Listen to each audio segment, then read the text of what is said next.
નમસ્તે દોસ્તો, વાર્તાનું નામ છે મુલ્લાના તર્કો. એક દિવસ મુલ્લા બજારમાં ફરતા હતા. ફરતા ફરતા એક દુકાને આવીને ઊભા રહ્યા. ત્યાં એક અજાણી વ્યક્તિને મળ્યા. તેની સાથે મુલ્લા વાતોએ ચડી ગયા.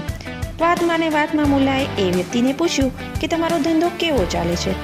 એટલે એ વ્યક્તિએ કહ્યું, મારો ધંધો તો ખૂબ સારો ચાલે છે. એટલે મુલ્લાએ કહ્યું, તો પછી મને થોડા નાણાં ઉધાર આપશો. એટલે એ વ્યક્તિએ સહજતાથી કહ્યું કે હું તમને સારી રીતે ઓળખતો નથી, તો પછી કઈ રીતે તમને નાણાં ઉધાર આપી શકું. આમ કહી એ વ્યક્તિએ મુલ્લાને નાણાં ઉધાર આપવાની ના પાડી દીધી. મુલ્લાને આ વાતથી આશ્ચર્ય થયું. થોડી વાર પછી એ બોલ્યા, વિચિત્ર કહેવાય નહીં? પહેલાં મને લોકો સારી રીતે ઓળખતા એટલે નાણાં ઉધાર ન આપતા. હવે લોકો મને ઓળખતા જ નથી એટલે પણ નાણાં ઉધાર આપતા નથી. આવી જ વાર્તાઓ સાથે ફરી મળીએ. નાના દોસ્તો, ગમ્યું હોય તો લાઈક કરો, સબસ્ક્રાઈબ કરો. આવજો.